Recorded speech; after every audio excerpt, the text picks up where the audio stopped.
I am in Toms River, New Jersey, on the hard-hit New Jersey coastline. We're going to take you now to Manhattan, still struggling to recover. My co-anchor, Cynthia McFadden, is at one of New York City's major hospitals where evacuations of the sick are currently underway. Cynthia?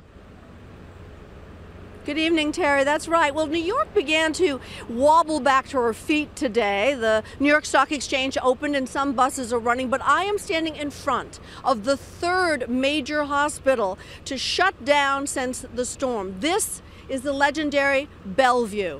Yesterday, when they began the evacuation, there were 725 patients inside. Tonight, there are still about 200 patients inside, along with 200 members of the National Guard who are helping carry them down, sometimes as many as 18 stories. You know, we began the day here, but we spent much of it in another community, yet another community, where the devastation is still to be fully unpacked.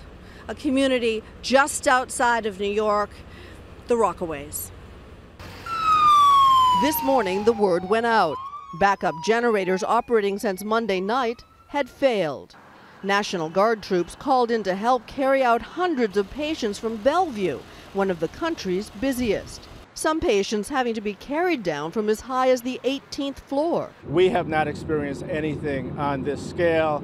Emergency crews have been furiously pumping water out of the hospital's basement, deluged under 8 feet of water. This is the problem. The hospital's flooded. The East River is right here on the other side of this building. This baby was born here a few days ago. So what do they tell you? That they have no light and the system is down. Everything is just wait for them to call to reschedule the appointment for the baby. This afternoon, we made our way to a remote part of New York, across the river in the Rockaways. Look, everybody's been flooded. Hard hit and isolated by Sandy's ferocious triple assault of wind, water, and fire. The reason they dug the hole here is this is where the drain is. Every single home we saw was damaged. 21 of them burned to the ground.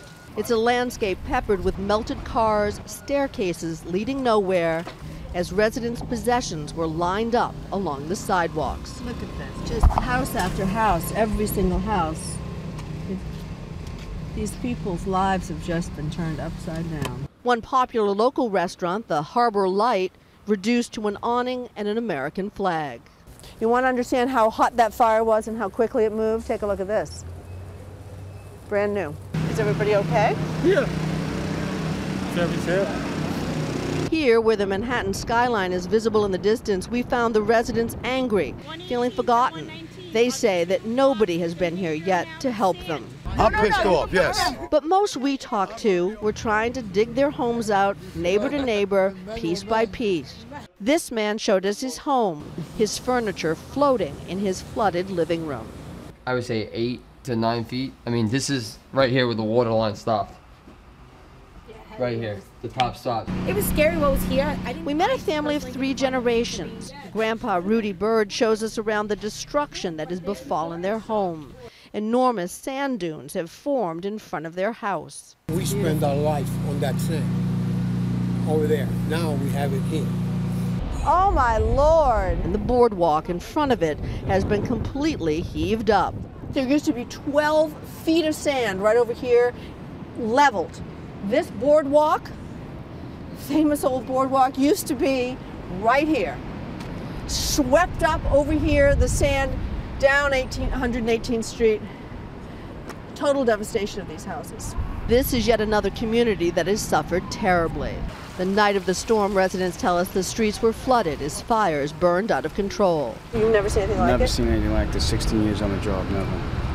It's a tiny area, and residents are like family to one another here. This is the Atlantic Ocean. Jamaica Bay is that way. Our community is 4 blocks wide.